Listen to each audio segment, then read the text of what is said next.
Welcome back to Gatabud. I have absolutely loved playing Final Fantasy VII Rebirth with all of you, and the time has come for me to do my formal review of the game. In this video, there will be spoilers, and you will get my unfiltered thoughts on everything I liked and didn't like about the game. Let's dive into it. One of the number one things that I look for in a game as far as me enjoying it is, does it make me think and does it push me as a gamer? This game does all of that and more. The foundation that was set in Rebirth was built upon and expanded on in ways that I really like. First and foremost, I feel as if this game did an excellent job building on the foundations that it set in Remake and expanding upon all elements of gameplay and combat. The original four characters still have what made them all good to play with, and then we got three new characters, two of which I thought were a very good addition, and one of which was easily forgettable. I know that there are mixed opinions on Yuffie as a character, but as far as combat is concerned, Yuffie might actually be better than Cloud. She's easily one of the most useful party members, and it was a much welcomed addition to the mix. Her ability to deal elemental damage without investing materia in it, and also her ability to regain MP and dodge and do range damage, were absolutely crucial to a lot of the strategies in this game that we were able to do. It was able to push what we could do combat-wise, and I'm a big fan of Yuffie moving forward. I felt like Red 13 was a very well-done character as well. He does a couple of things unique, but he wasn't my go-to character in most of these setups, but I didn't necessarily dislike playing as him either, which is perfectly acceptable. I felt like he was a far more fleshed out character this time around, and I did find his mid-game voice change to be a little peculiar, if that, but what's Final Fantasy without something peculiar in the mix? Lastly, we were given Cait Sith, and I didn't like Cait Sith at all. I had very low expectations of the character going in, and it pretty much hit those expectations. I don't find him particularly useful in any combat strategies whatsoever, but if this is your favorite character, I mean no harm. I'm not trying to disparage or anything. I just didn't like playing the character. But there were 6 characters that I did like playing, so I'm not really complaining that much. And then Zack and Sephiroth are an honorable mention because we did get to play with them in combat, and I really liked playing as Sephiroth in particular. I didn't feel like Zack was that good, but Sephiroth was incredible. As far as changes to the existing characters go, most of them were made relatively more powerful. I feel like the only one that was really left with more to be desired was Tifa. I don't feel like she got anything great going from Remake to Rebirth, but Aerith was undoubtedly better. Cloud was definitely better as well, and Barrett improved quite a bit as well. This game did a lot that I like as far as adding new materias and the availability of existing materia for your battle strategies. The new materias that I like the most were probably the fire and ice and lightning and wind combo materias. I'd like to see more of those moving forward and the ability to acquire more. That's my one knock on them so far. Additionally, Remake only allowed us to get 1 Magnify and 2 Elemental materials, and we were able to get 3 of each in this game, and that was a much welcomed change. As far as accessories go, when you compare what we have to work with in Rebirth to what we had in Remake we had Götterdämmerung, and that was really it. It was things that were like Chapter 3-4 grade on Rebirth as far as what we're equipping otherwise, and we got a wide variety of absolutely excellent accessories to deal with here. Now, the availability of equipping materia is also something that was significantly improved. Characters having 14 total materia slots was a welcome change, and I hope that it continues to grow moving forward and that we don't max out at 16 in part 3. I'd like to see 20. One thing that I would also like to see moving forward is the ability to acquire more of the hard to get materias like Magnify, Elemental, and the combo Elemental materias. Only having a finite amount of them was a very deliberate choice made by the game developers, but I feel like a very long, grindy process to get more of them can be warranted for players who need the extra push in combat to get a victory. And then, as far as gameplay goes and being pushed, one of the biggest things I look for is an enjoyable hard mode and or New Game Plus and in-game content. This game does one of the best jobs at delivering a great experience for both that I have seen in recent memory. The Chadley battles were a bit of a polarizing topic amongst the community, but I absolutely loved them. I found them challenging. I found them fun. I didn't find them particularly frustrating to the point where I wanted to quit.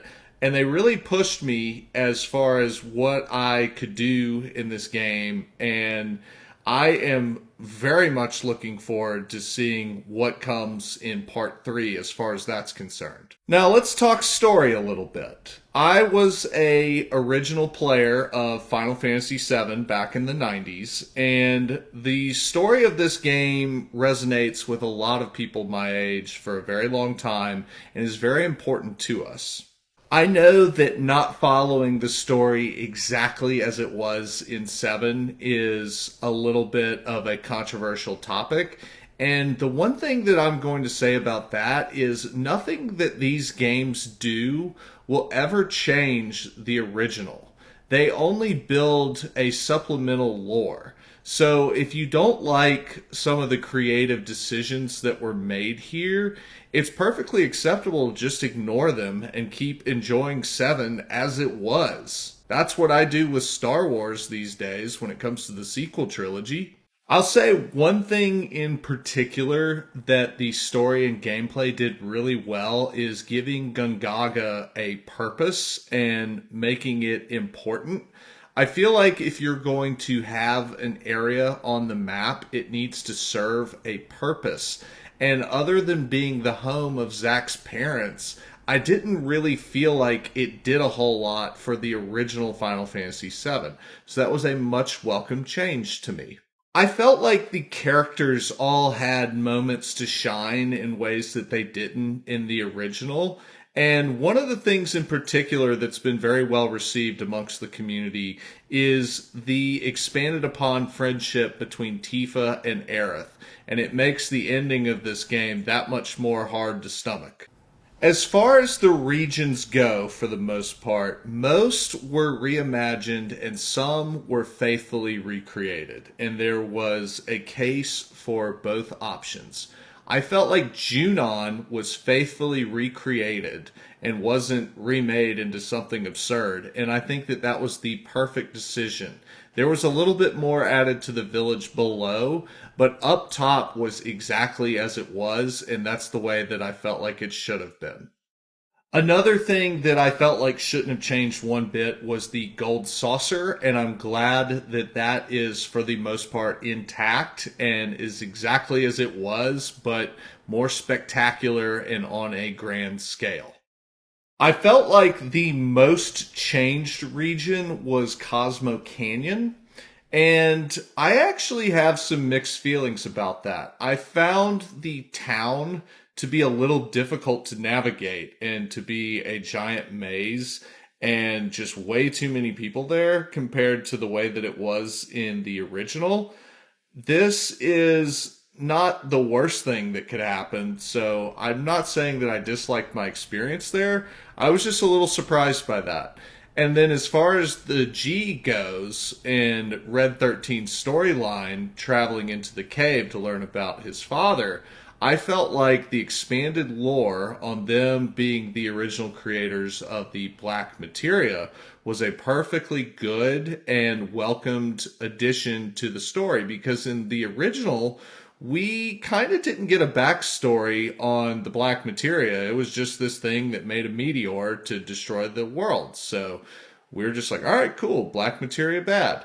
That was pretty cool to see a real origin for it and a purpose as to why it was made.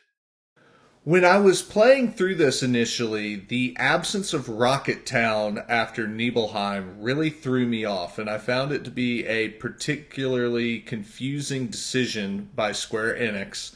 And I thought that Sid just flying around on the tiny Bronco without it being shot down was just kind of weird. And I've since made peace with that, and I think that the reason it was done was simply to try to get this game out in a timely manner, which is welcomed in today's climate of everything taking forever.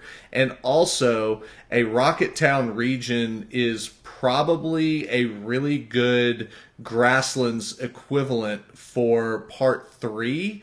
And it also prevents them from not having enough brand new regions for us for Part 3 as well. So initially didn't like that. Now I'm cool with it. And on that note, another thing that I found very peculiar is the fact that the Temple of the Ancients was moved north. I don't know that in part 3 it's really going to make a big difference, because after you visit it, it just becomes a crater in the ground and is kind of irrelevant moving forward. So as far as part 3 concerns, its change of location doesn't matter at all, but the original had it near the Medial area, and then you had to travel all the way north to go to the Bone Village to access the Forgotten Capital of the Ancients. So now, in this game, we have the Forgotten Capital in very close proximity to the temple. And as far as the slight changes they made to everything, I guess that kind of makes sense too, but I couldn't help but notice that. And on that note, let's talk about what went down there. I felt like the Temple of the Ancients was a very enjoyable experience. I loved the bosses there. I felt like it got a little long at points. I could have done without having to switch parties like 5 or 6 times, going back and forth and swapping my materia back and forth. That was a little annoying, but it was a pretty cool area, and when you compare it to what it was in the beginning, I feel like it could have been a lot more annoying than it ended up being, having played the original FF7. So very good reimagination of it, and particularly the personal trials. Let me tell you what, seeing Child Aerith and that scene, I'm still not over it. I haven't been tugged like that in the heart in a game in a very long time. And for that character to do that in the same way that she did back in the 90s with, that was just something else. So bravo, they're really going at us with this whole tragedy.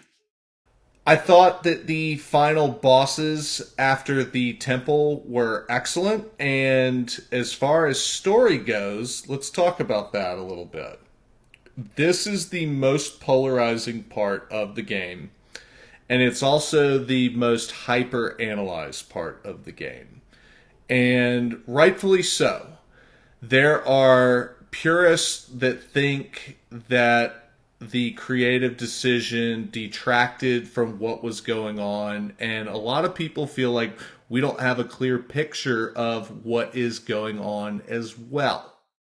Here's my take on it all. I felt like Remake was also pretty hyper analyzed, and the way that I interpreted it as was the key concept that it was trying to deliver to us was that if you defeat the Whispers and defy fate, then other things have the possibility of happening. And I felt like if you simplify it, that's really what Remake was about at the end. And then Obviously, we needed to build on that here. So, my key takeaway is that now that that's possible, if you do change something, then other worlds can form. And when other worlds form, weird stuff can happen. And that's my key takeaway from this game.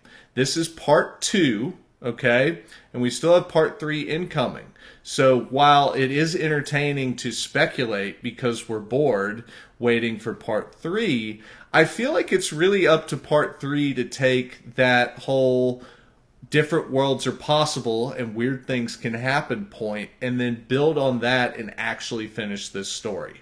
The biggest unanswered question moving forward is what actually happened to Aerith at the end of this game. And there's a lot of theories on that. A lot of people have a lot of thoughts.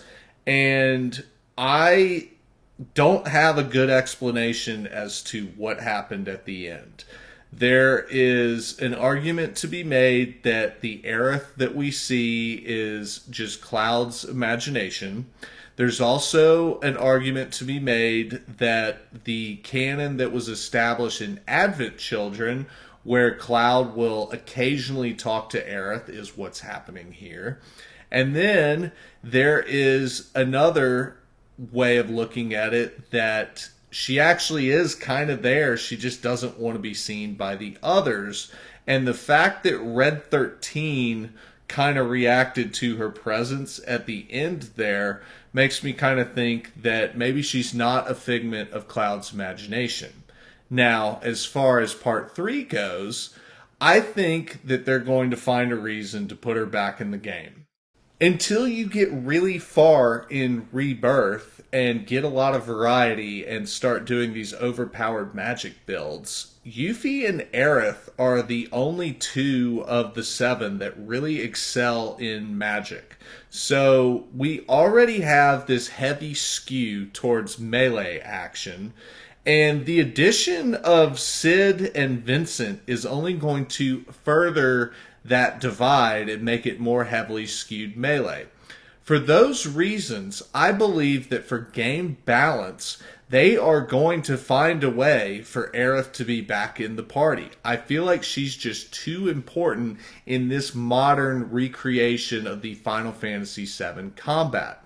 In the original game, the limit breaks and some slight differences in the weapon characteristics and stats were the only thing that differentiated the characters. You could make Kate Sith be a great character with all the right materia. In this game, with their abilities and their combat tendencies, they are all so unique and are a piece of this puzzle as far as effective combat goes. And for those reasons, I think that Aerith is essential for the average player to have to be good at a magic-focused strategy, and for those reasons, I think she's going to return. As far as the story goes, it's probably got something to do with worlds merging and the fact that she briefly appeared after she died to help you beat Sephiroth again. I don't know. I'm not going to pretend to know. But I don't really care that I don't know. It doesn't bother me. The last story point I want to touch on is the expanded role of Wu Tai in this game. I think that is a very welcome change.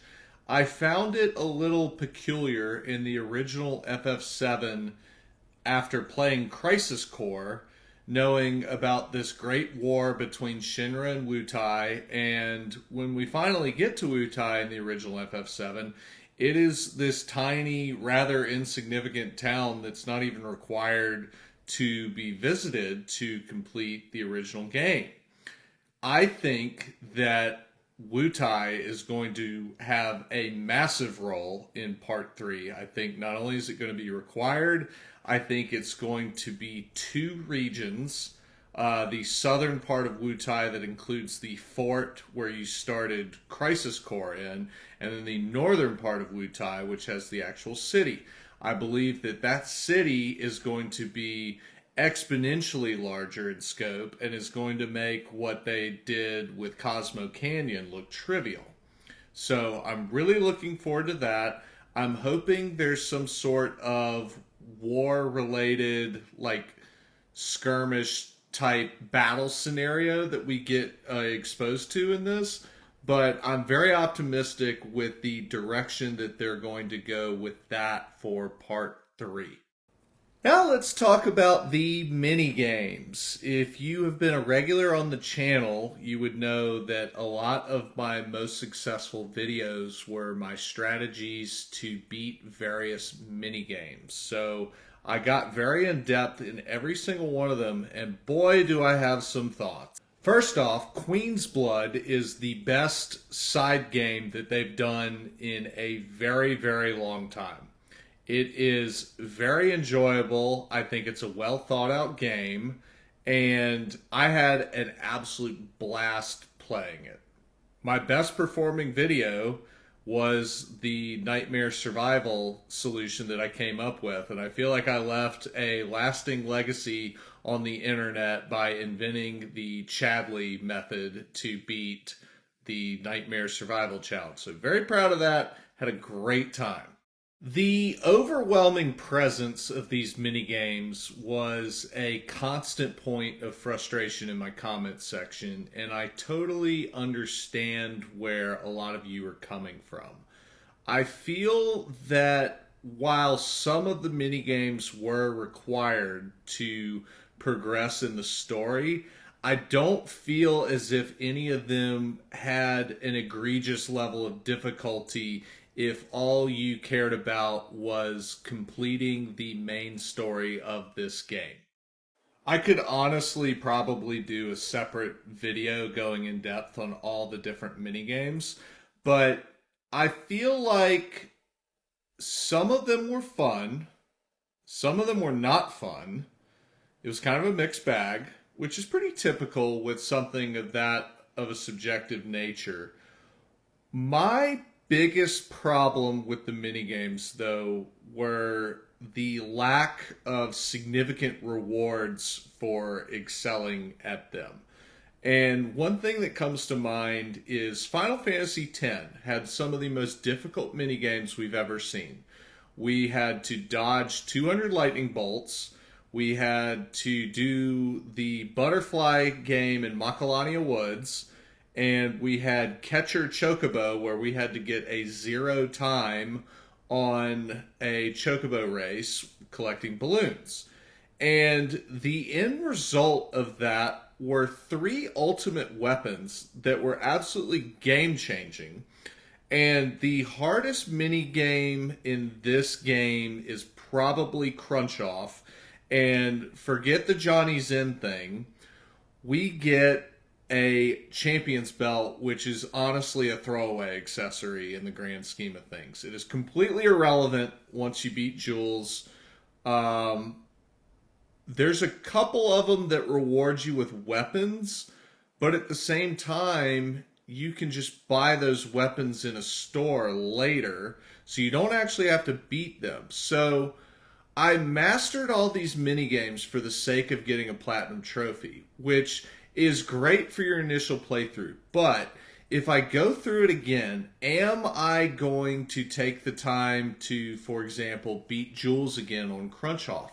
I can't say that I will. Some of these I got so good at because I was making the videos, so I had to repetitively do them over and over until I was basically unbeatable. Yeah, I could still beat them effortlessly, but I'm honestly the exception, not the norm. So in part 3, if we get these kind of mini games again, I want them to have real rewards that we care about for completing them. Additionally, when it comes to core story progression and being able to beat the game, I firmly believe a cardinal sin in gaming is requiring you to complete something completely irrelevant to what you've been doing so far and practicing doing. So this is a combat-driven game. If Crunch Off, for example, beating Jules was required to get Sephiroth, that would be a massive problem. Luckily, most of these mini games don't force you to complete them to complete the game. This is a good thing. Now, These mini games, though, for 100% completion, have an issue. Some of them have very bad accessibility, inclusion functionality in them. Crunch Off, again, being the most egregious of them. We have a mini game that colorblind people are unable to differentiate a yellow from a green circle. We've got a litany of controller issues where if you've dropped your controller and there's even something like the slightest thing wrong with your adaptive triggering system or anything in your hardware, the controller, it just stops working altogether for Crunch Off. You can't press L2 or R2. I've had many people in my comments section point this out. And then, God forbid, you have something like a traumatic brain injury and you have slow reflexes. Like, I believe that single player story driven games should be the most accessible out of all of them. It's not like there's a leaderboard and we are pit against each other and the strongest comes out on top. We should all be able to reasonably, with practice, complete all of these things. Now, Glide to Chocobo had some problems, but at least it had some stuff to work around. My recommendations to Square Enix are this. Give people more flexibility in how they accomplish these mini games. For example, a USB keyboard for Crunch Off would be a tremendous thing. Not only are we stuck using the triggers, but the way they're displayed on the screen is backwards. So me as a dyslexic, that was a problem in itself. When the original sit-up and pull-up game in Remake, the buttons on the screen were exactly how they were on the controller. So they need to work on accessibility and they need to work on customization. And then lastly, I honestly thought the piano game was going to be the thing that blocked me from getting a platinum trophy. I don't think that the joysticks were the best way to do this mini game. I feel like it could have been better. Again, this is another example where a USB keyboard would have been a lifesaver for many people. I could go on and on about that. But all of these at the end of the day were optional. I can't think of a single minigame reward other than the party experience to level up to get that final folio upgrade as a missable thing here. The folio upgrade, while nice, was not a game changer by any means. So yeah, I mean, they are what they are. I enjoyed a lot of the mini games, though. I, unlike a lot of people, really liked Fort Condor. I enjoyed the robot one in Cosmo Canyon. At the end of the day, while Glide to Chocobo made me absolutely miserable, overcoming that was a massive highlight, and I really enjoyed that a lot. Crunch Off made me absolutely miserable, and the Chocobo races were really well done. I thought it was really impressive how we basically had a Chocobo version of Mario Kart put into the game. That was really well done. And the Gold Saucer, other than that, didn't have anything that really blew me away by any means, but it also didn't have anything that made me furious. The 3D Brawler could have been terrible if it wasn't for the pause exploit that I showed in a short video I did about a month ago. If you're struggling to complete any of these mini games still, I have a video on just about every single one. Some are shorts in 60-minute guide form. Some have their own dedicated video like Crunch Off. And then some of them are in my regional videos. Like Corel has a lot of the mini games just all compiled into one region specific video. Let's move on to something similar but different. The Chadley battles I thought were out of this world and I loved them. On the flip side, I believe that the intel gathering phase could get a little repetitive and redundant at times. Now, like the minigames, Chadley isn't technically required either to complete the game, but one of the things that I think we could have really benefited from is once we did get chapter select, having the option to reset Chadley's intel, at least in hard mode, to get one more completion of it, to get like a second fire and ice materia or a second lightning and wind. I think that while grindy, that would have been a nice addition to hard mode. It also really bothered me that I couldn't finish Corel until way later in the game. I think Corel was actually the final region that was completed because you can't do the last two proto relics. That just bugged me. Like, I want to finish a region and then move on. One of the things that I really liked about Chadley, though, is even at the intel phase, I liked that we got these battles against souped up versions of the normal enemies, and then I really liked the classified intel.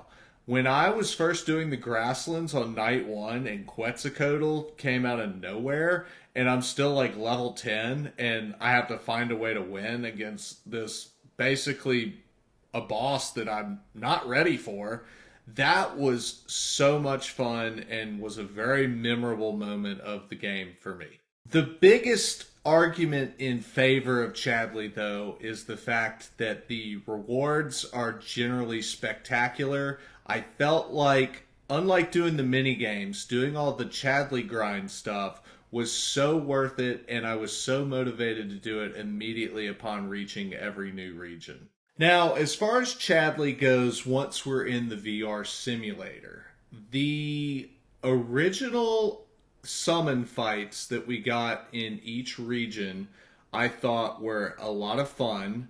If you watched my region videos, I voluntarily would fight them at full might just for the thrill of it. And I'm really glad I did that because it really prepared me very well for what was to come in the high level, brutal, and legendary challenges.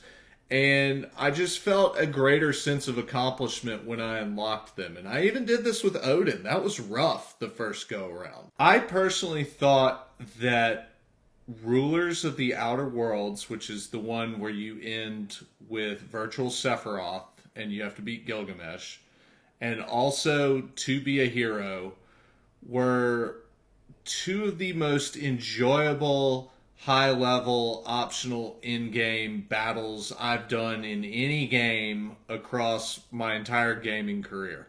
I thought they were spectacular. They pushed me. There's so many ways that you can go about beating them. I do not have enough good things to say about those battles. I think Square Enix did a spectacular job in this. Now, I get that they're not for everyone, and that's okay. I don't feel as if anything you get from these battles is really needed to beat the game on hard mode or anything else. It's purely for bragging rights and fun as far as I'm concerned. And when you have something difficult like that, that's the way it should be. I had a blast. You won't hear any complaints from me, and I'm absolutely salivating at the thought of Knights of the Round in a similar format. Please give it to me. Give me a harder virtual Sephiroth next time around. I want to be pushed to my breaking point in part 3, and I can't wait to see what they come up with. Stick with me here for a second. If the final 3-person battle in the next generation of part 3 VR includes Knights of the Round, the 3 weapons, Ultima and Ruby and Emerald, whatever the next Bahamut is to represent Bahamut Zero, and then I believe Typhoon and Hades are the other 2 summons that were missing. Throw in a new virtual Sephiroth, and maybe even an assortment of throwbacks from Rebirth and Remake as the ultimate granddaddy of them all battle, I would be absolutely thrilled. Please give me this challenge. I dare you. I will find a way to beat it, and I can't wait. And I feel like this is a good time to segue for my wishes for combat in part 3. And I touched on this before. The new characters we're going to get are Sid and Vincent. There's also the possibility that we might get Zack full time in the party somehow. And I do believe Aerith is going to end up back in the party somehow, some way also. So we're going to have at worst an 8-person party if it follows precedents from the original FF7, possibly as many as 10. What I want from Sid as a melee combat guy with a spear. If you played Zelda Breath of the Wild, you would know that the spear combat really excelled when you wanted to try to keep a little bit of a distance from your enemy, but still deal upfront melee damage. The reach of the spear should be very noticeable when you compare it to, say, Cloud swinging the Buster Sword and needing to be very close to connect. And then I believe that the inclusion of the jump materia in Rebirth was an homage to Sid and his general tendencies. So he's a dragoon style guy without an actual dragon, and I think that's going to be a lot of fun to play as. I hope that he can really cement himself as an alternative to Cloud for like a true melee damage guy, and I've got some high hopes for that. Vincent's going to be really interesting because, like Barrett, he's more of a ranged attacker. He used handheld guns in the original, but what really made him unique was his limit break, where he would transform into beasts. And we saw that in one of the boss battles when we were going through the Nibelheim region to begin with. So I'm really curious to see how they handle his beast transformations. What I think will make it shine is the fact that it will give him some flexibility where, you know, in his base form he's using a gun, then he transforms into the Galleon Beast. He's a melee guy, berserking, totally different skill set. I hope that each mode that he's in is its own fully fleshed out thing that has more than just a couple abilities and is a real conscious choice of what we want to do, and possibly not transforming at all is a valid battle strategy in itself. So Vincent is going to be the most interesting part. And also, when I look at potential DLCs, I don't think that Rebirth needs a DLC, but I think Part 3 will eventually get DLCs.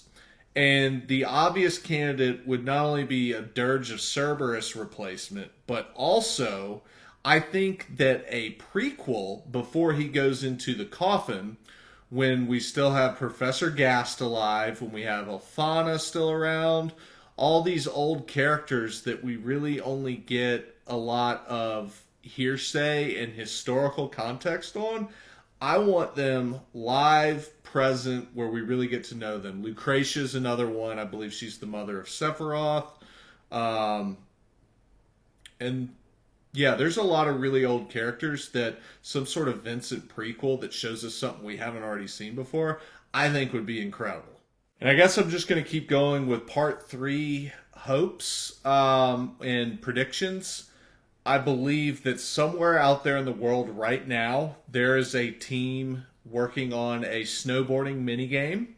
I believe there's a team out there working on a submarine minigame. Minigames are definitely going to come back, and we know what to expect from some of them. I question if chocobo breeding's going to come back. I think it should come back, but if I had to make a prediction right now, I think that the high wind is going to be a flyable thing like it was in the original. And I think the logical thing to do with Chadley, as far as one of the rewards, is high wind modifications and enhancements that allows it to go places that it couldn't previously go. For example, unlocking Knights of the Round. Because the whole point of chocobo breeding was so you could land on the island where you got Knights of the Round that the high wind couldn't land on. I think upgrading the high wind would fit better into what Remake and Rebirth does and does well. Don't get me wrong, chocobo breeding would be a lot of fun, but that's just kind of my thought on that. Definitely getting a lot more mini games though, and I think that we can reasonably expect to get part 3 sometime in the next 3 to 4 years. I think 2027, 2028 is a very safe bet because they've got a lot of reusable assets. Like I said, they have to create combat for Vincent and Sid. When we look at regions that they have to do, we need the Rocket Town region, which I think will end up being the New Grasslands. Then there's a region around the Bone Village and Forgotten Capital that we kind of skipped through. That will probably be a region. There needs to be an ice region surrounding the crater, which includes the Icicle Inn, where the snowboarding would take place, and a lot of the lore behind Professor Gast, Ilfana, Aerith's birth, all that stuff takes place there. A very important region. There is a Medial region that needs to be made where the Temple of the Ancients was supposed to be, and they moved it. But Medial is still a town there, and I suspect that the town's still going to end up getting destroyed like it did in the original. And then I think that's a good location for a lot of in-game high-level monsters with no village or restful location whatsoever. Turn it into a hell on earth type place. I think that Junon is going to get heavily modified because we need access to Fort Condor, and we also need access to the underwater reactor, and we need access to the submarine minigame. So one of the biggest things that was left to do was gather the huge materia. 2 of the huge materias take place in Junon. So we're going back there a lot, and there's also the escape from Junon going back up to the upper level and the moving of the cannon. I think the grasslands will come back as well because it surrounds Midgar. I wouldn't be surprised if a new region dedicated to the surrounding areas of Midgar also comes about, and it being a way higher level thing than it was in the original FF7. It was all fodder out there before. I think it would make sense to make that a high level region this time around. And then I touched on Wutai before, but at a minimum, Wutai needs to be a very large and important region based on the story that they've been crafting so far. I think it ends up being 2 regions. Wutai was an afterthought in the original FF7, despite being kind of important to the lore of the region. I think this gets very much corrected, and we spend a lot of time there. That pretty much covers my FF7 Part 3 predictions. What do you expect from Part 3? What are you looking forward to? Please let me know in the comments below. Clearly, I absolutely loved playing this game. I thought that it was a fantastic game. And what I found particularly impressive is the substance that we got given the 4-year development time. I found that particularly impressive. I think that everything wrong with the gaming industry today is that everything has to be this grand spectacle that takes over a decade to develop and redevelop, and there's too much of an emphasis on high grade graphics and not enough of an emphasis on a game that is just fun to play. I think this is what Nintendo really excels at to this day, despite what you might say about their hardware. And I feel like Square Enix took a page out of that book here. And while there are plenty of parts of this game that won't blow you away like even Red Dead would on the previous generation, I thought it did a good enough job to create a very engaging and realistic and fun to explore world, and I'm really pleased with their results. The biggest side quest in this game was Johnny's Seaside Inn. There was 88 things we had to collect. It was the largest grind that was not on Final Fantasy 11 or 14 that I've ever seen in a Final Fantasy game. And it was the most difficult as well. What was our reward? A song.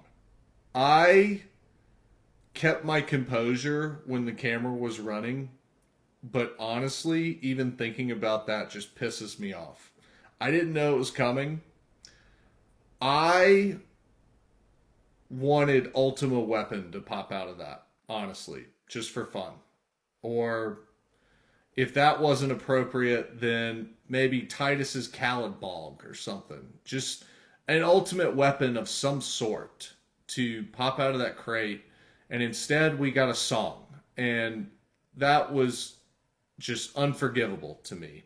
So that is my biggest knock on this game. For almost exclusively that reason alone, this game cannot be a perfect 10. The accessibility issues that I mentioned earlier and the overall theme of minigame rewards being very lackluster is also something that keeps this from being a 10. If I had to score this, I would have to put it somewhere around 8.5 to 9. I had so much fun playing this game. But the stuff that I spent a lot of my time doing at the end of it all just felt so pointless. And that's the one thing that I can't get over on the game that's otherwise a masterpiece. One thing overwhelmingly positive that I have to say about this game is for the first time in a very long time, I feel like this game was complete and didn't need a DLC. I didn't feel that way about FF16. I didn't feel that way about Starfield. And I even still to this day don't feel that way about Zelda Tears of the Kingdom. And that's part of why I never reviewed Zelda this way like I'm doing FF7 Rebirth. I think this game was shipped in a state that it has nothing more that needs to be added. It just, I would have done a couple things differently like I illustrated on my points before. Now it's time for you to head to the comments section. You've heard a lot from me. I want to hear from you. What did you love about this game? What did you not like about this game? If you could have Square Enix change one thing, what would it be? I want to hear about it. Covering this game and the reception that I've gotten from all of you has truly been an honor. I am humbled by each and every one of you that have been watching my videos, commenting, everything else. I'm trying to cultivate a community of gamers now, and I humbly invite you to be a part of it. The Gatabud Discord now exists. A link should be in the description. And I hope to play some games with y'all soon. There are a couple more possible FF7 Rebirth videos on the way, but I am definitely in the twilight and epilogue of my coverage of this fantastic game. So if I'm missing something that you still want from me, I'm more than happy to deliver it. But at this point, I'm just taking requests on videos. I don't really have a lot planned. So until next time, my friends, I love you all. 3, 4. Thank you so much, bro, for everything. Thank you so much, bro, for everything.